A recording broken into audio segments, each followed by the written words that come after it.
আমি তো খুব খুশি হয়েছি স্যার। ওই কুমার চলে গেছেন না এই পৃথিবী ছেড়ে, আমি খুব খুশি হয়েছি। কুমার গুরুজি একজন নামি দামি শিল্পী ছিলেন, সারা পৃথিবীতে এই দেশের নাম উজ্জ্বল করেছেন উনি। তোমার মতো মানুষ ওনার মূল্য কি বুঝবেন? হ্যাঁ, তা হবে হয়তো, আমি এসব জেনে কি করব? উনি তো আমার ব্যবসা বন্ধ করতে চলেছিলেন। যতদিন উনি একাডেমি চালাচ্ছিলেন না, আমিও ওনাকে অনেক রেসপেক্ট করতাম, দিব্যি করছি। কিন্তু যবে থেকে উনি শুরু করলেন না, নো প্লাস্টিক, ব্যান প্লাস্টিক, পরিবেশকে বাঁচাও, বিশ্বকে বাঁচাও, এইসব নাটক করার কি দরকার ছিল? প্রায়শই উনি কোনো কমপ্লেন করে আমার ফ্যাক্টরি বন্ধ করতে চাইতেন। আমি অনেক পরিশ্রম করে কোর্ট কাছারিতে চক্কর লাগিয়ে ওটা খোলার চেষ্টা করতাম। আরে আমারও তো বউ বাচ্চা আছে স্যার, আচ্ছা। তাদের ব্যাপারেই তো ভাবতে হবে। যাতে তোমার প্লাস্টিকের ফ্যাক্টরি খুব ভালো করে চলে, এই জন্যই তুমি এই সমস্ত করেছো। কেন? মিথ্যে বলবো না স্যার, চেষ্টা তো অনেক করেছিলাম, 2-3 বার গুন্ডাও পাঠিয়েছিলাম। ওই ডান্সার বাইরে থেকে যতটা নরম ছিল না, ভেতর থেকে অতটাই স্ট্রিক্ট ছিল, সলিড। নিজের সিদ্ধান্ত থেকে নড়েনি, অনড় ছিল। উনি যখন ভয় পেলেন না তখন আপনি ওকে মেরে দিলেন। আমি কেন ওকে মারতে যাব স্যার, যখন ও নিজেই দেশ ছেড়ে চলে যাচ্ছিল? কি বললে? কুমার বাবু দেশ ছেড়ে চলে যাচ্ছিলেন? স্যার, আপনি কেমন ইনভেস্টিগেশন করেন? আপনি জানেন না কুমার আর ওর ওয়াইফ আমেরিকা শিফট করে যাচ্ছিল বরাবরের জন্য, পার্মানেন্ট। আমি তো এটা জেনে খুব খুশি।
গণপতি বাপ্পা। রবি, ডেকোরেশন দারুণ হয়েছে আর মূর্তি তো অসাধারণ। Thank you sir. স্যার প্রসাদ। এই মোদক আরো বানিয়েছো তো? আমি তো এটা লাঞ্চেই খেয়ে নেবো। আরে সব আছে, অনেক আছে, পায়েস আছে, পুরনপোলি আছে, হালুয়া আছে। স্যার চলুন না স্যার, খেয়ে নেবেন এবার। হ্যাঁ স্যার, তাড়াতাড়ি চলুন, যে কাজটা করার সেটা করে ফেলি, অন্য কেউ ফোন করলে আর খেতে পারবো না। চলো ভাই, খেয়ে নিয়ে। চলো চলো। Thank you, thank you. Start করি? হ্যাঁ হ্যাঁ। আও।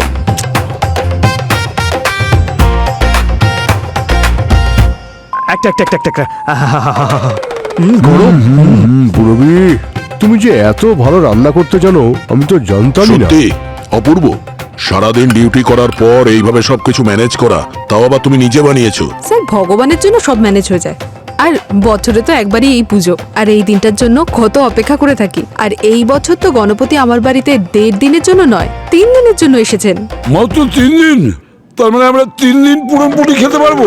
না স্যার, আমার বাড়িতে থাকবেন 3 দিন, কিন্তু সোসাইটিতে উনি থাকবেন 5 দিন। তাই 5 দিনের জন্য পুরনপুরি সাপ্লাই চলতেই থাকবে। এই না হলে কথা। গণপতি বাপ্পা মোরয়া। Yes! আরে স্যার তাড়াতাড়ি খান, ফোন চলে এলো। Hello, SP পদ্মমান here.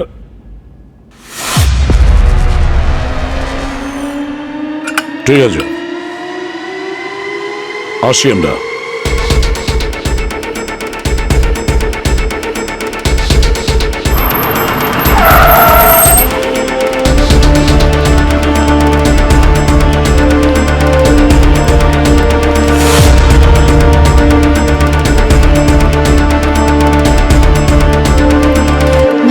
স্বাতী দেবী,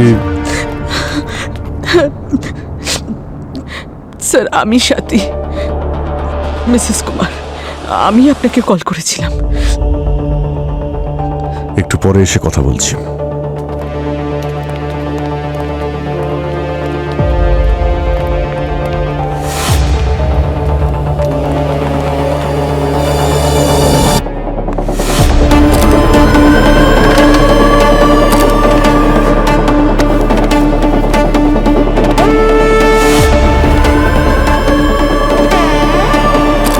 বাইরে থেকে তো কোনো ফিজিক্যাল ইনজুরি দেখতে পাচ্ছি না। বডি টেম্পারেচারও ঠিকই আছে, আর এখনো বডি স্টিফ হওয়া শুরু হয়নি। গালের পেশিগুলো আস্তে আস্তে টাইট হচ্ছে। মানে 1.5 থেকে 2 ঘন্টা হয়েছে উনি মারা গেছেন।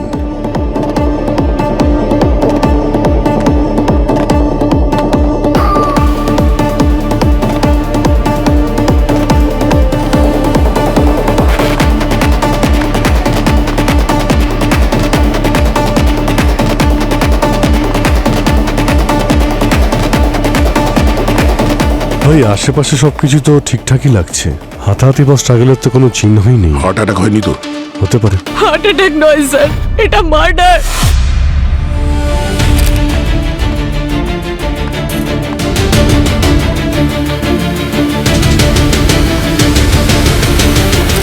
আপনার কেন মনে হচ্ছে যে এটা মার্ডার?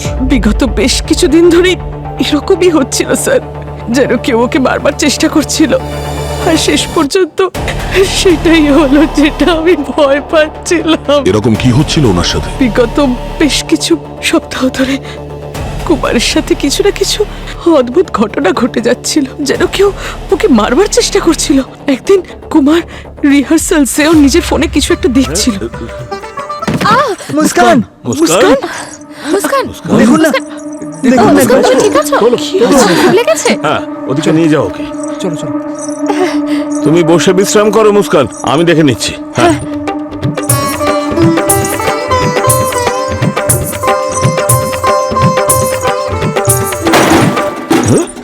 গুরুজি চলো। আপনার লাগেনি তো? আবার কি হয়েছে? আর তারপর আরো একটা দুর্ঘটনা ঘটে। এই সুন্দর মুহূর্তে দুটো শব্দই বলে দিন গুরুজি। দুটো শব্দ? দুটো কথা বলার বাহানায় লম্বা লেকচার দেওয়ার যে প্র্যাকটিস চলছে পৃথিবীতে, ব্যাস দুটো শব্দ।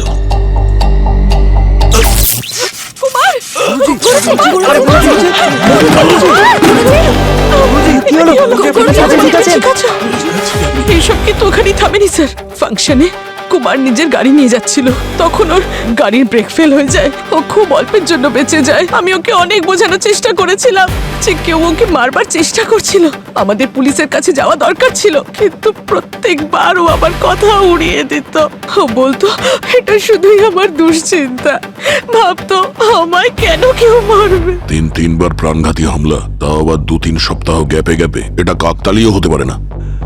আচ্ছা, আপনার কি মনে হয় যে গুরুজিকে কে খুন করতে পারে? কারোর সঙ্গে ওনার কি কোনো ঝামেলা বা শত্রুতা ছিল?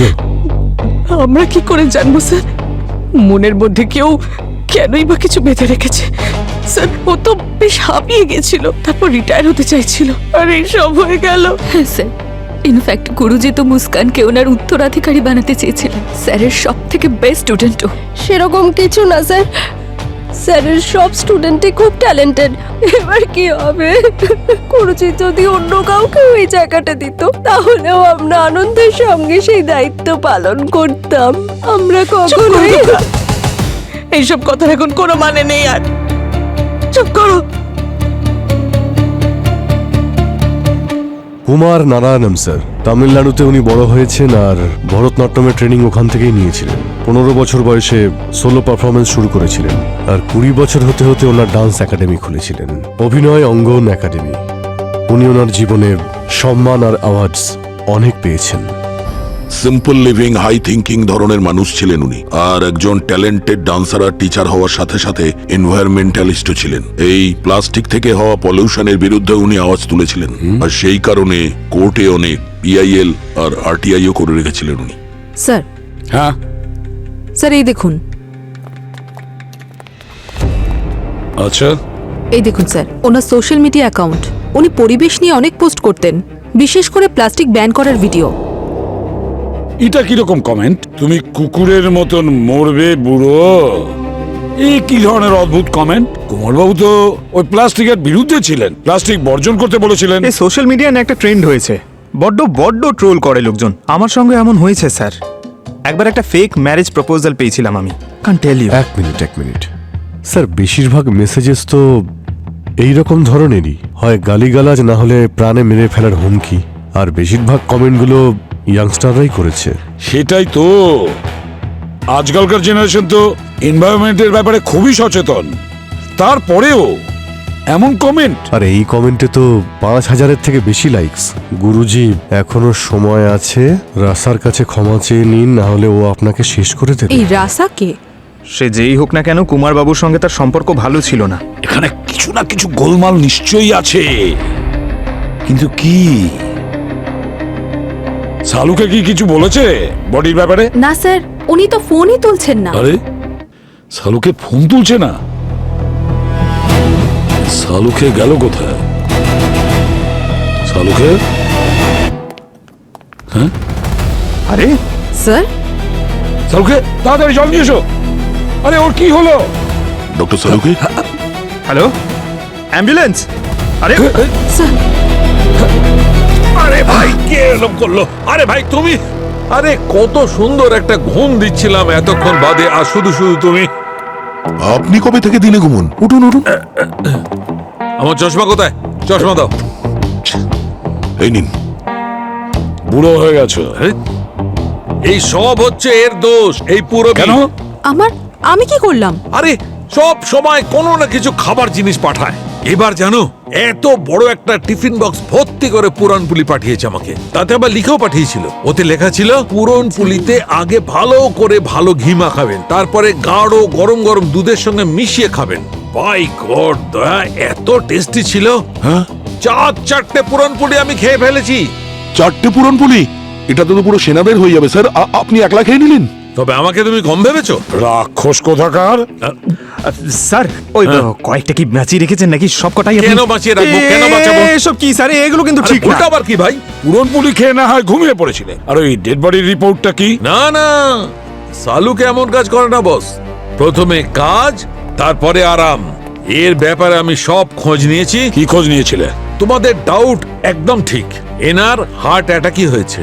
কিন্তু ওনার ওয়াইফ যেটা বলছেন সেটাও ঠিক, এটা খুনই বটে। তার মানে কেউ এনার হার্ট অ্যাটাক ঘটিয়েছে? একদম। দেখো, এর ব্লাড স্যাম্পেলে আমি অক্সিভরিন নামে কেমিক্যাল পেয়েছি। অক্সিভরিন? হ্যাঁ, জানো এই অক্সিভরিন কি কাজ করে?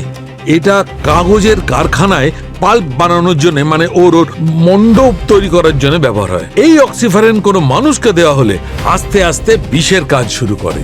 এই কেমিক্যালটা এনাকে মিষ্টির সঙ্গে দেওয়া হয়ে থাকতে পারে। ব্যাস 5-6 ঘন্টার মধ্যে এই অক্সিভরিন কাজ শুরু করে দিয়েছে। স্যার, এই রাসার ব্যাপারে আমি জানতে পেরেছি। রাহুল সালসা নামে ওর সোশ্যাল মিডিয়া অ্যাকাউন্ট আছে। ও ডান্সার। ইনি গুরুজির স্টুডেন্ট ছিলেন স্যার।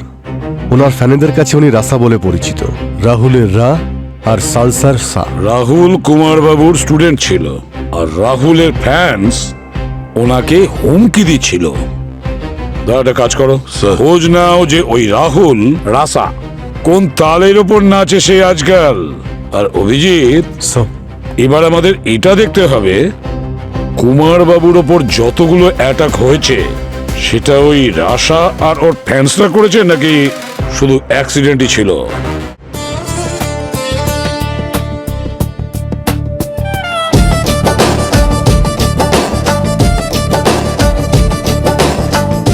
আপনি যদি আমার মতো হতে চান ফিট, এটির ব্যবহারেই আপনি হবেন সুপারহিট। জুস। শক্তির খুব দরকার তোমার। জুস তো এসেই যাবে, ততক্ষণে কিছু কথা বলেনি। আরে স্যার, ওই দিন উনি খুব বাঁচান বেঁচে গেছেন। অনেক বড় অ্যাক্সিডেন্ট হয়েছিল ওনার গাড়িতে। ব্রেকটা কি করে ফেল হলো সেটা বলো। ফেল নয় স্যার, কেউ ভুলবশত ওই প্লাস থাকে না, ওটা দিয়ে ব্রেক ওয়্যার কেটে দিয়েছিল। আমি সোয়াতি ম্যাডামকে এই কথাটা বলেও ছিলাম, কিন্তু উনি কিছু কানেই নেননি। তারপর আমাকে বলা হয়েছিল এর ইন্স্যুরেন্স ক্লেম করে দিতে, তাই আমি এই ব্রেক ওয়্যারটা সাবধানে রেখেছি স্যার।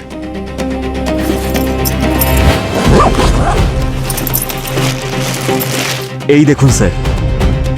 এটা তুমি খুব ভালো করেছো। এগুলো কি এখানে সাদা সাদা কি লেগে আছে? আমি কিছু লাগাইনি স্যার, যেরকম ছিল সেরকমই দিলাম আপনাকে। ঠিক আছে, তুমি এখন আসতে পারো। রবি, এটা ফরেন্সিক ল্যাবে পাঠিয়ে দাও ডক্টর সালুকের কাছে। দেখো কি জানতে পারা যায়। স্যার, আপনি যাকে ডেকে পাঠিয়েছিলেন ও এসে গেছে। আচ্ছা, স্যার, ও মঙ্গেশ, ইলেকট্রিশিয়ান। কুমারবাবুর একাডেমির ওয়্যারিং এর কাজ ওই করতো। স্যার, আপনারা আমাকে কেন ডেকেছেন?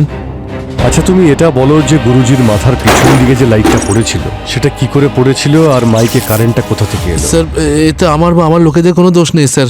ওই লাইট পড়ে যাওয়ার পর আমি তার নাট বল্টু চেক করেছিলাম স্যার। ওটা কেউ ইচ্ছে করে লুজ করেছিল স্যার। নাহলে আমার ফিটিং করা কোনো জিনিস পড়ে যাবে এমনটা অসম্ভব স্যার। আর ওই মাইক? স্যার, ওই মাইকের ওয়্যার কেউ ইচ্ছে করে ইলেকট্রিক শকারে ভরে দিয়েছিল স্যার, যাতে কারেন্ট পাস হয়। স্যার, এমন কাজ তো কোনো নতুন ইলেকট্রিশিয়ানও করবে না স্যার। আরে আরে আরে আরে স্যার, অ্যাড শুট করার সময় তো অজ্ঞান হয়ে যাচ্ছিল না স্যার? ওটাই আমার কাজ স্যার। আমার পার্সোনাল লসের জন্য তো আমি এজেন্সির লস করতে পারি না। আপনারা তো আর জানেন না স্যার, গুরুজি চলে যাওয়ার পর থেকে আমার উপর দিয়ে কি যাচ্ছে। হ্যাঁ, গুরুজি মারা যাওয়াতে কতটা দুঃখ পেয়েছো সেটা তো ইন্টারনেটে ওনার পোস্ট দেখে বোঝা যাচ্ছে। স্যার, ওটা আমি নই, আমার ফ্যানেদের কাজ। কিন্তু তোমার ফ্যানেরা এরকম কেন রিয়াক্ট করছে? নিশ্চয়ই কোনো কারণ আছে। আজ আমি যা কিছু হয়েছে গুরুজির আশীর্বাদে হয়েছে। উনি গুরুর চেয়ে অনেক বেশি কিছু ছিলেন আমার কাছে। কিন্তু আমি এখনকার ছেলে, এখনকার সমস্ত কিছু, এখনকার আর্ট আমার খুব পছন্দের। তাই আমি ভরতনাট্যমের সঙ্গে হিপ হপ আর ওয়েস্টার্ন মিউজিকের একটা যোগসূত্র ঘটালাম। তাই নিয়ে ইন্টারনেটে আলোড়ন পড়লো স্যার। রাহুল, এসব কি কি হয়েছে গুরুজি? জিজ্ঞেস করছো? তোমায় নৃত্যকলার যে শিক্ষা দিয়েছি তার এই রূপান্তর ঘটিয়েছো। ভারতনাট্যম শুধু শাস্ত্রীয় নৃত্য নয়, ভগবানের আশীর্বাদ স্বরূপ সেটি আশীর্বাদ। নটরাজের এই পবিত্র কলাকে তুমি ইংলিশ বাজনার সঙ্গে মিশিয়ে দিয়ে সেটিকে অপমান করেছো। কিন্তু গুরুজি, শিল্প তো শিল্পই। আমি তো শুধু ভরতনাট্যমের একটা নতুন পথ, নতুন স্টাইল সৃষ্টি চুপ করেছি। করো। আর তোমার এই ভাবনা নিজের কাছেই রাখো। তুমি বেরিয়ে যাও, বেরিয়ে যাও এখান থেকে। জানি না আমার আর গুরুজির সেই ঝগড়া ইন্টারনেটে কিভাবে লিক হলো, আর তারপর থেকে আমার ফ্যানেরা সকলে ওনাকে ঘৃণা করতে থাকলো। মার্ডারের দিন কোথায় ছিলে তুমি? দিল্লিতে একটা পার্সোনাল কাজে গেছি। আচ্ছা, স্যার, স্যার এই যে আমার ফ্লাইটের টিকিট। সেসব ঠিক আছে। যতক্ষণ এই কেসটা সলভ না হবে ততক্ষণ তুমি এই শহর থেকে বাইরে কোথাও যাবে না। ঠিক আছে স্যার।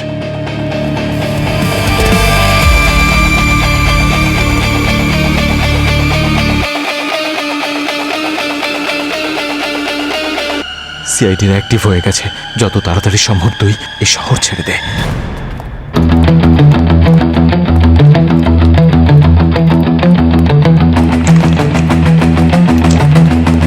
স্যার, স্যার রাহুল ঝগড়া লিক হয়ে যাওয়ার কথাটা সত্যি বলেছিল স্যার। আমি জার্নালিস্টের সঙ্গে কথা বলেছি যে ঝগড়ার বিষয়টা সোশ্যাল মিডিয়ায় দিয়েছিল।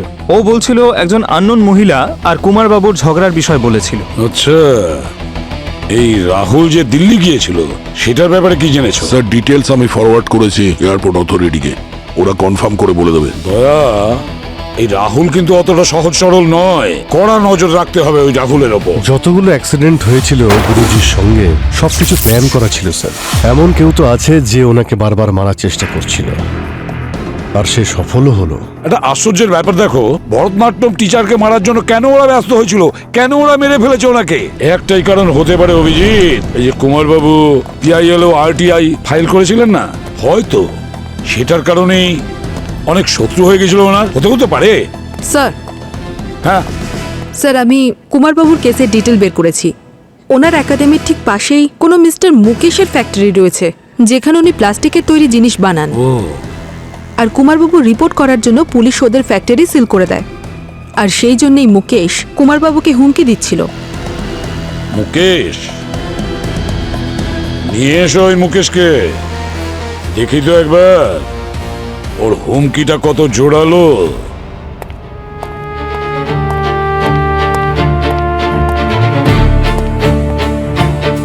আমি এসে গেছি স্যার,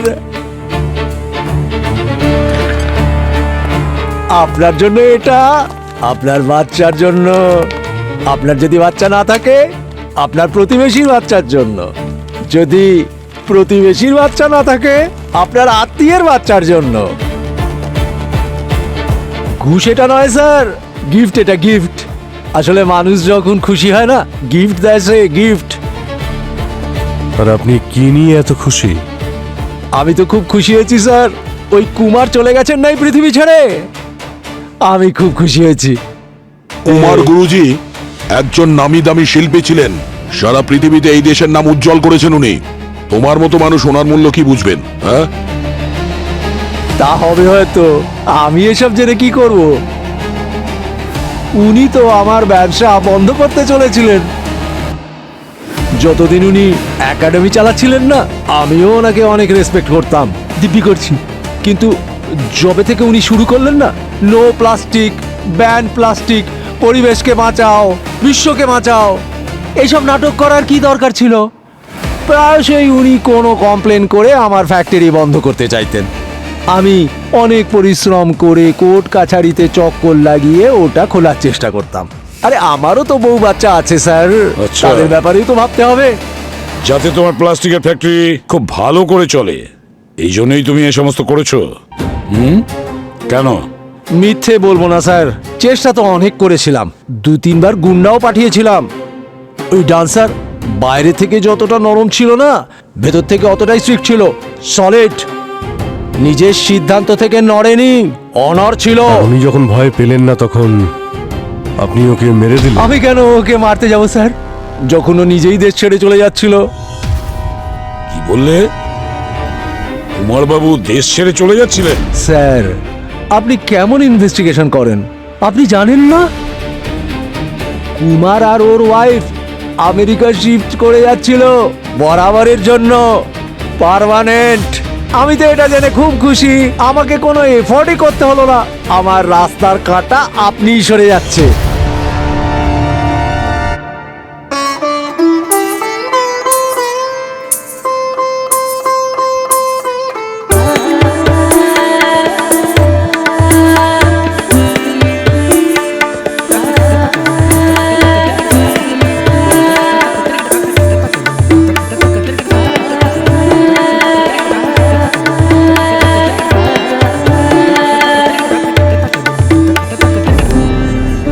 মিনিটের ব্রেক। এসব কিসের প্র্যাকটিস চলছে? আমার তো মনে হলো গুরুজি যাওয়ার পরে সমস্ত প্রোগ্রাম ক্যান্সেল। হ্যাঁ স্যার, উনি এই পারফরমেন্সটা দুবাইতে হওয়া গণেশ ফেস্টিভ্যালের জন্যই তৈরি করছিলেন। এবার যখন উনিই বেঁচে নেই, তাই প্রোগ্রামটা ক্যান্সেল হয়ে যায়। এবার এটা ওনার শেখানো একমাত্র শেষ পারফরমেন্স ছিল, তাই আমরা ভাবলাম যে ওনার স্মৃতি রক্ষার জন্য আমরা ইন্ডিয়াতেই পারফর্ম করব। আচ্ছা স্যার, আপনারা এখানে খুনের খবর পেয়েছেন? আপনারা? ওটা তো আমরা খুঁজে বার করেই নেব। আচ্ছা, সাথী দেবী কোথায়? ওইদিকে অ্যাকাউন্ট রুমে।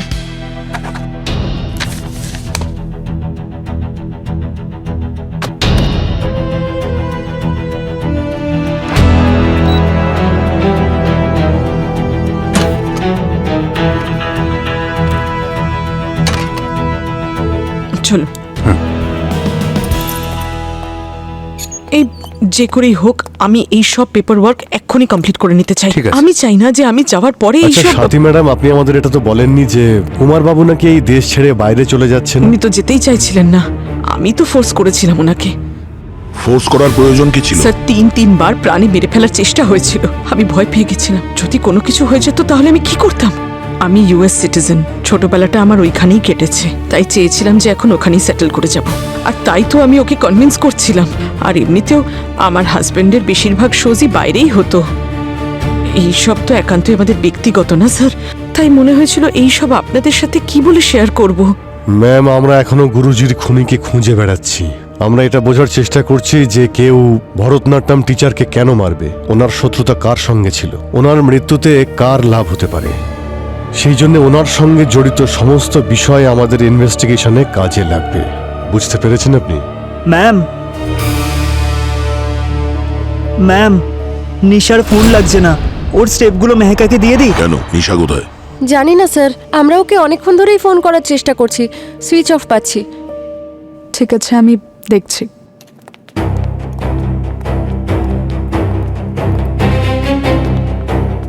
নিশার ব্যাপারটা কি স্যার? রাসা স্যার, এক মিনিট।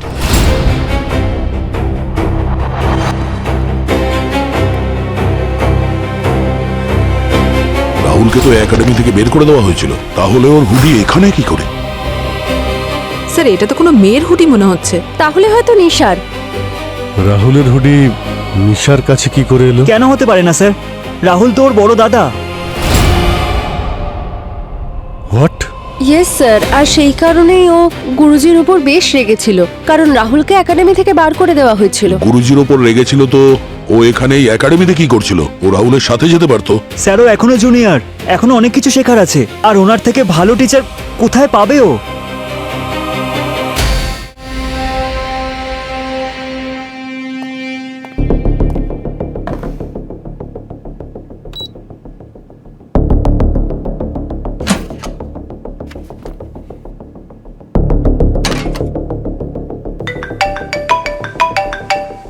বলুন ডক্টর সালুখে। হ্যাঁ অভিজিৎ, তুমি যে ওই ব্রেক ওয়ার্ডটা আমাকে দিয়েছিলে না, ওর ওপর লেগে থাকা পাউডারটা আমি ভালো করে চেক করেছি।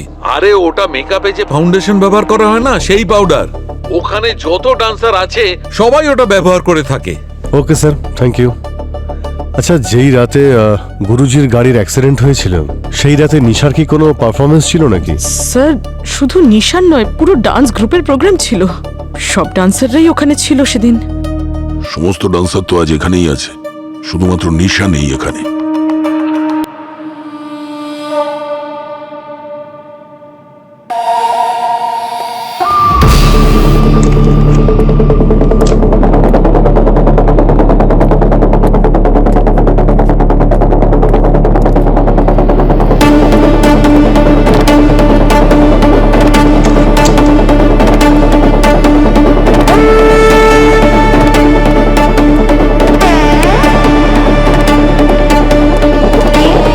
কেটে ধার।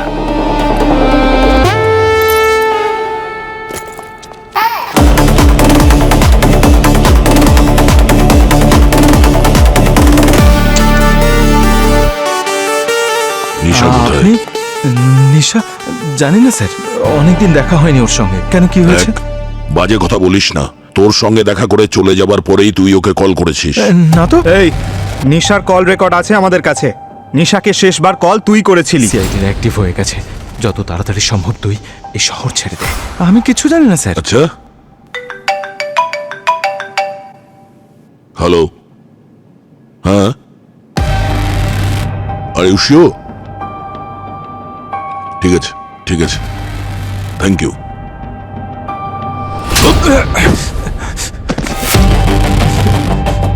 মিথ্যে কথা বলবি না। দিল্লি গেছিলি, কেন গিয়েছিলি? এয়ারপোর্ট থেকে কল করেছিল। তুই ফ্লাইটের টিকিট বুক তো করেছিলি, কিন্তু তুই ফ্লাইটে যাসনি। সরি স্যার, আমি ভয় পেয়ে গেছিলাম স্যার। আমি ভেবেছিলাম আপনারা আমাকে অ্যারেস্ট আগের করবেন। কারণের বিষয় বলতে পারবো না, কিন্তু এখন তুই প্রপার কারণ দিয়ে দিয়েছিস জেলে ভরার জন্য। ঠিক করে বল, নেশা কোথায়? না হলে সারাটা জীবন তুই নাচতে পারবি না, মনে রাখিস। এসো, চলো।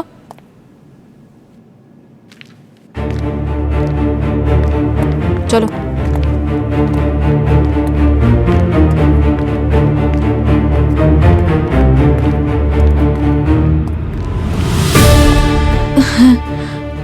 আপনাদের যাওয়ার পর দাদা আমাকে ফোন করেছিল। ও আমাকে এখান থেকে পালিয়ে যাওয়ার কথা বলল। তো কি করতাম আমি? জানিসই তো, যে সবচেয়ে আগে বডি দেখে ওনারা সবচেয়ে বেশি সন্দেহ তাকেই করে। আর তুই এদের প্রশ্ন ফেস করতে পারতিস না। প্রশ্ন করাটা আমাদের কাজ রাহুল। তার মানে এটাই নয় যে আমরা সামনের লোককেই অপরাধী ভাববো। আর যদি তোমরা কিছু করে নাই থাকো, তাহলে ভয় কিসের? না না স্যার, দাদা সেটা বলতে চাইনি।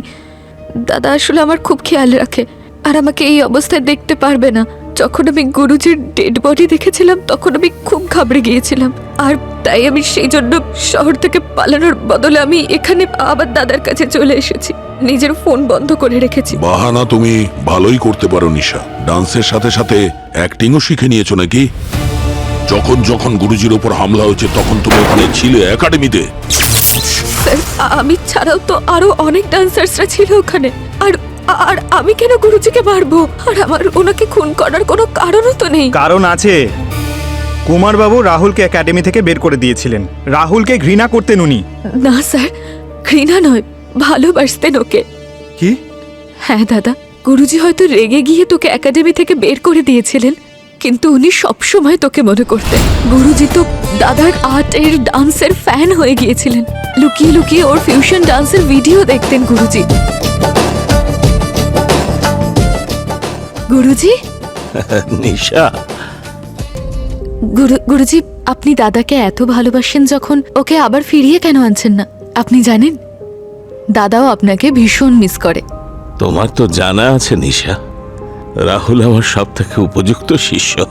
ওকে এখান থেকে বার করার পেছনে কারণ আছে।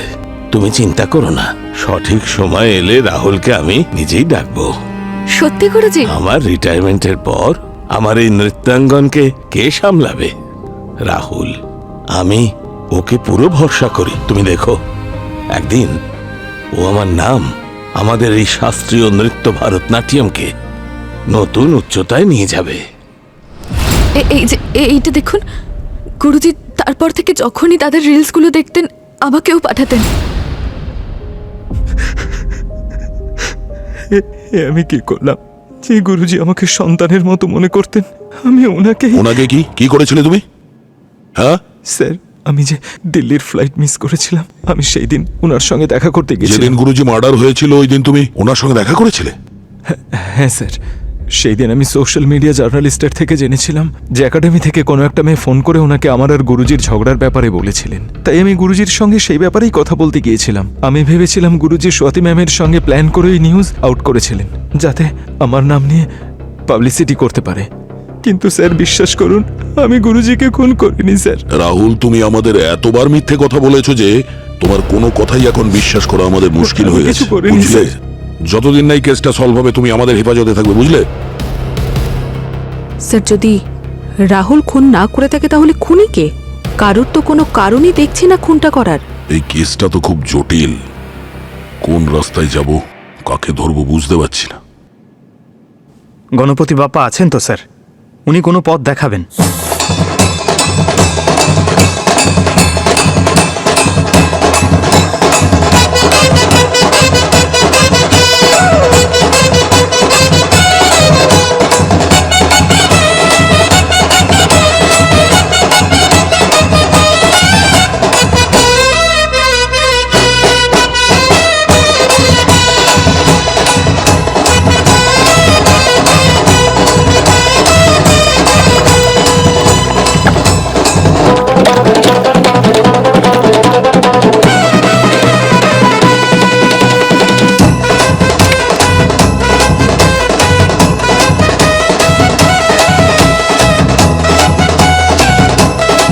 গণপতি বাপ্পা, মঙ্গল মূর্তি। Thank you, thank you, thank you. এই যে বাড়িতে গণপতির বিসর্জন দেওয়ার পদ্ধতিটা ভীষণ ভালো। তাহলে সমুদ্রে, নদীতে কখনো দূষণ হবেই না। আর স্যার, মূর্তিটাও অর্গানিক মাটি আর কালার দিয়ে তৈরি, তাই এই জলটা আমি গাছের গোড়াতেও দিতে পারি। খুব ভালো। এরকমই বিসর্জন হওয়া উচিত, আর মূর্তিও এরকম ভাবেই মানানো উচিত। অর্গানিক।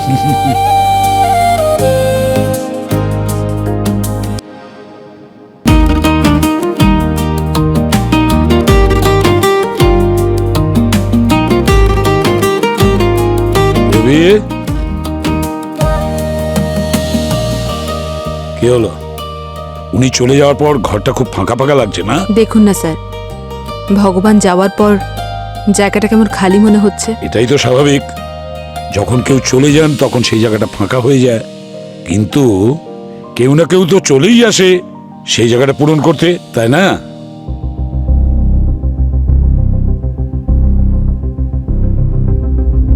স্যার, হ্যাঁ, গুরুজি চলে যাওয়ার পরে ওনার একাডেমিও এইভাবে নিশ্চয়ই খালি হয়ে গেছে।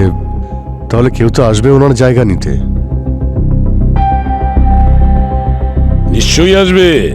এটাই তো কারণ হতে পারে ওনাকে দুনিয়া থেকে সরিয়ে ফেলার, একমাত্র এটাই কারণ। স্যার, ওই স্বাতী, ও তো নিজের উকিলের সাথে কিছু বেচার এগ্রিমেন্ট সাইন করছিল, তাই না? উনি ঠিক কি বিক্রি করতে চাইছিলেন? গুরুজির প্রপার্টি? স্যার, হয়তো একাডেমি বিক্রি করতেন, কিন্তু কাকে? মুকেশ। মুকেশকে প্লাস্টিক কারখানার ওই মুকেশকে। একমাত্র সেই তো ওনাকে মেরে ফেলার চেষ্টা করছিল ওনার একাডেমির জায়গাটা নেওয়ার জন্য। অভিজিৎ, একটা কাজ করো, ওই সাথীর সঙ্গে দেখা করো, কথা বলো, সমস্ত প্রশ্নের উত্তর একমাত্র ওর কাছেই আছে। সরি স্যার, সরি, আমি আপনাদের থেকে একটা কথা লুকিয়ে গেছি। স্যার, কিভাবেই বা বলতাম আপনাদেরকে যে ইউএসএ তে আমার ফ্যামিলির টাকা পয়সার অনেক প্রয়োজন ছিল, আর তাই আমি কুমারকে ইন্ডিয়াতে সব প্রপার্টি বেচে দিয়ে ইউএসএ তে শিফট হওয়ার জন্য কনভিন্স করছিলাম। তার মানে আপনি ডান্স একাডেমি বেচার জন্য ক্রেতাও খুঁজছিলেন? অ্যাকচুয়ালি কুমার আমার সব কথাই প্রায় মেনে নিয়েছিল, বাস শুধু এই একাডেমিটাও বিক্রি করতে চাইছিল না। আর তাই আমি ওকে একেবারেই ফোর্স করতে চাইনি, আমিও মেনে নিয়েছিলাম। কিন্তু স্যার, যেদিন কুমারের মার্ডার হয়েছিল সেদিন আমার কাছে রাজবর্ধন বলে একজনের মেসেজ এসেছিল। উনি আমাদের একাডেমি কিনে নিতে একেবারেই রাজি ছিলেন। তারপর আমি ভাবলাম, এখন কুমার তো আর নেই, আর আমিও তো ইউএস চলে যাব, তাই একাডেমি বিক্রি করে দেওয়াই ভালো। এটাই সবার জন্য ভালো হতো আর লাভও তো হতো, তাই না? কে এই রাজবর্ধনটা আবার কে? ওনার সঙ্গে আপনার আগে দেখা হয়েছিল? না স্যার, দেখা তো করিনি, কিন্তু উনি আমাদের একজন স্টুডেন্টের বাবা, অনেক বড় বিজনেসম্যান। সাউথ ইন্ডিয়াতে ওনার পেপার মিলসও আছে। Paper mill? কুমার গুরুজির যে কেমিক্যালে মৃত্যু হয়েছিল ওই কেমিক্যাল তো পেপার মিলে ইউজ হয়। আচ্ছা, এটা কোন স্টুডেন্ট যার বাবা আপনাদের একাডেমিটা কিনতে চেয়েছিলেন? স্যার, ওই নমস্কার ভাই ও বোনেরা, আজ আপনাদের সামনে আসতে পেরে আমি এবং আমাদের সিআইডি টিমের সকলে খুব আনন্দ অনুভব করছি। গণেশ বিসর্জনের এই শুভ মুহূর্তে আমরা কুমার বাবুর স্টুডেন্টদের কাছে একটা অনুরোধ করেছি যে আমাদের সকলের জন্য আপনাদের সামনে একটা ভরতনাট্যমের পারফরমেন্স দেখাবো। ওনারা রাজিও হয়ে যান, কিন্তু বিশেষ কথা এই যে পারফরমেন্স, সেটা কুমার বাবু গত হওয়ার আগে কোরিওগ্রাফ করেছিলেন। এটা খুব বিশেষ পারফরমেন্স। তাহলে আসুন আমরা সেই পারফরমেন্সটা সবাই মিলে দেখি। মঞ্চে আসার জন্য অনুরোধ করছি।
একটু আগে খুব সুন্দরভাবে ভরতনাট্যমের নৃত্য পরিবেশন করলো, যেটা সত্যিই তুলনাহীন। তাহলে স্যার, যখন গুরুজির শিষ্যরা এত ভালো পারফরমেন্স করেছে, সেই জন্য আমাদের অনেক দায়িত্ব রয়েছে। তাই আমাদের টিম আপনাদের সকলের সামনে একটা পারফরমেন্স দেখাবে। গুরুজি কুমার নারায়ণম।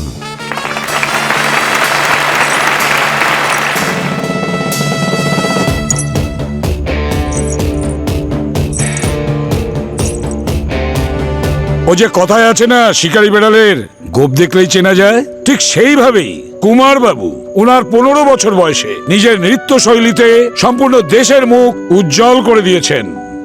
20 বছর বয়সে তো উনি ডান্স একাডেমি খুলেছিলেন, অভিনয় অঙ্গন নৃত্য একাডেমি। কিন্তু গুরুজির উদ্দেশ্য সবসময় সৎ ছিল, অনেক উঁচুতে ছিল। উনি ওনার স্টুডেন্টদের সেই যোগ্যতায় নিতে চেয়েছিলেন তারা যেন ওনার থেকেও বড় হয়।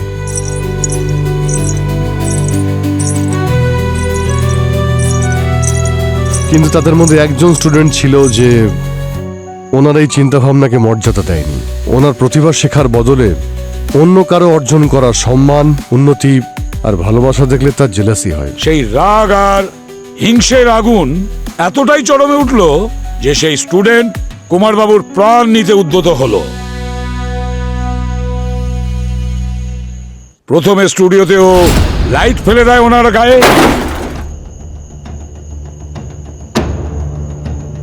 আর তারপরে মাইকে ইলেকট্রিক কারেন্ট লাগিয়ে দেয়। এমনকি শেষ পর্যন্ত সেই স্টুডেন্ট কুমারবাবুর গাড়ির ব্রেক ফেল করিয়ে দেয়। গুরুজি যিনি ভগবানের মতো হন, যার জন্য শিষ্য যে কোনো সময় প্রস্তুত থাকে সবকিছু দিয়ে দেওয়ার। একলব্যতার আঙুল কেটে গুরু দ্রোণাচার্যকে দিয়ে দিয়েছিলেন, কিন্তু এই শিষ্য গুরু শিষ্যের সম্পর্ককে কলঙ্কিত করেছে, ওনাকে খুন করেছে বিষ খাইয়ে, আর নিজের চোখের সামনে তাকে ছটফট করে মরতে দেখে।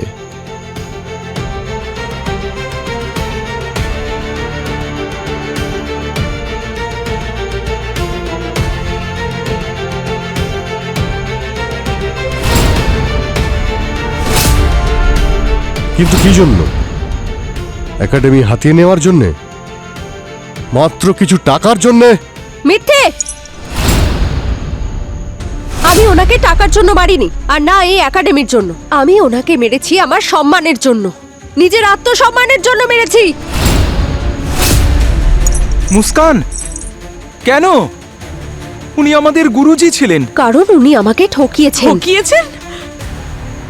আরে উনি তো কত স্নেহ করতেন তোমায়। নিজের বাড়ি ছেড়ে এত দূরে এসেছি আমি শুধুমাত্র গুরুজির থেকে ভরতনাট্যম শিখতে। রাত দিন পরিশ্রম করেছি, ওনার বেস্ট স্টুডেন্ট হয়ে উঠলাম। কিন্তু গত 2 বছর ধরে এই একাডেমির খেয়াল রাখলাম শুধু এই আশা নিয়ে যে গুরুজি আমার যোগ্যতা বুঝতে পারবে, উনি আমাকে সেই জায়গা দেবেন যেটা আমি ডিজার্ভ করি, নিজের জায়গা।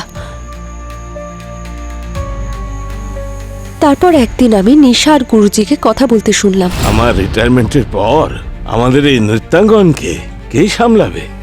রাহুল। আমি ওকে পুরো ভরসা করি। গুরুজি নিজের জায়গা এই রাহুলকে দিতে চেয়েছিলেন, এই রাহুলকে যে গুরুজিকে ঠকিয়ে চলে গেছিল। গুরুজি ওকে নিজের উত্তরাধিকারী মনে করত। কেন? কারণ আমি একজন মেয়ে। আমি ওনার জায়গা সামলাতে পারবো না। তখনই আমি সহ্য করতে পারলাম না যে গুরুজি আমাকে আমার জায়গাটা দিল না। সেই জন্য আমি যদি সসম্মানে আমার জায়গা না পাই, সেটা কেড়ে নিতে আমি জানি। আমি আমার বাবার পেপার মিল থেকে ওই বিষ চুরি করেছি আর মিষ্টিতে মিশিয়ে দিয়েছিলাম। আর সেই জন্য কুমারবাবু তোমার পরিবর্তে রাহুলকে পছন্দ করেন। কারণ একজন ভালো শিল্পীর ভালো পারফর্ম করলেই হয় না, বরং ভালো মানুষ হতে হয়। কুমারবাবু শিষ্যদের মধ্যে এটাই খুঁজছিলেন, যে প্রকৃতপক্ষে মানুষ। কিন্তু সেটা তোমার মধ্যে পাননি। তোমার মধ্যে তো মনুষ্যত্ব বোধটাও নেই, ছিল শুধু স্বার্থ। যার কারণে তুমি নিজের পিতৃসম গুরুদেবকে খুন করেছো।